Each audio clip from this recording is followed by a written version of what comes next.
Dito, 34. Okay, so ito yun. First 2 hours, ano malalaman? First, ito times muna siya sa hourly rate nyo, which is 105. Halimbawa, naka 2 hours kayo na OT, isang araw.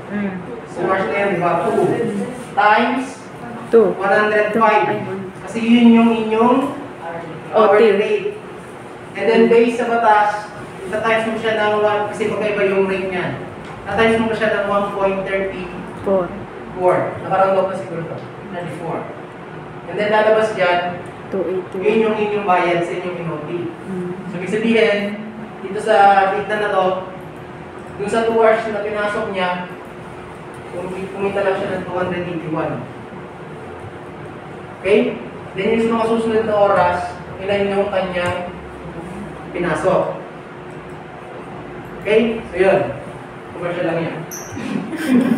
Okay. Commercial lang yan.